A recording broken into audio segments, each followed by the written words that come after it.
जय भीम दोस्तों, आज फिर से भीम दर्पण पर लेकर आई हूँ आप सभी के लिए बाबा साहेब के जीवन की एक और छोटी सी झलक।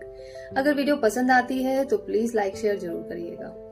तो दोस्तों, डॉक्टर अंबेडकर को बचपन से ही पढ़ने लिखने का बहुत ज्यादा शौक था। वो चाहते थे कि वह उच्च शिक्षा प्राप्त करें, लेकिन आगे चलकर उनके घर की आर्थिक स्थिति बहुत ज्यादा बिगड़ चुकी थी। एक तरफ उनके बूढ़े पिताजी, दूसरी तरफ उनकी घर की दयनीय हालत। तो मजबूरन भीमराव ने फैसला लिया नौकरी करने का।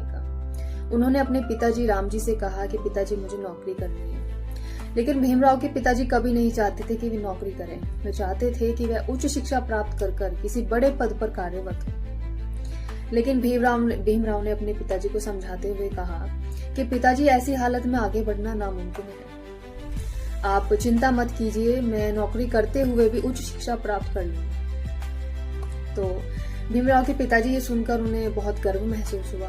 तो भीमराव ने सेना में लेफ्टिनेंट के पद पर इंटरव्यू दिया और वो उसमें पास हो गए।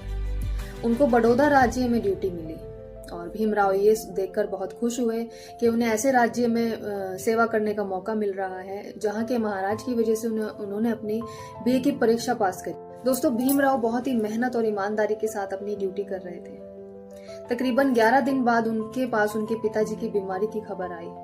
भीमराव बहुत दुखी हो गए। उन्होंने छुट्टी की अर्जी डाली, लेकिन उनकी अर्जी खारिज कर दी गई। अब भीमराव को मजबूरन होकर अपनी नौकरी छोड़नी पड़ी। भीमराव नौकरी छोड़कर अपने पिताजी के पास उनकी सेवा करने के लिए पहुंच गए। उन्होंने खूब मन से उनकी सेवा करी, लेकिन किस्मत में कुछ और ही लिखा था। फरवरी 1913 को भीमराव के पिताजी रामजी का निधन हो गया और डॉक्टर अंबेडकर बहुत बुरी तरह से टूट चुके थे।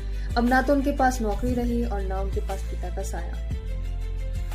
दोस्तों, सूबेदार रामजी अपने पीछे एक ऐसा पुत्र रतन छोड़ के गए जिन्होंने बहुत कष्ट सहा, संघर्ष किया और दलितों की मानवता का उद्धार किया।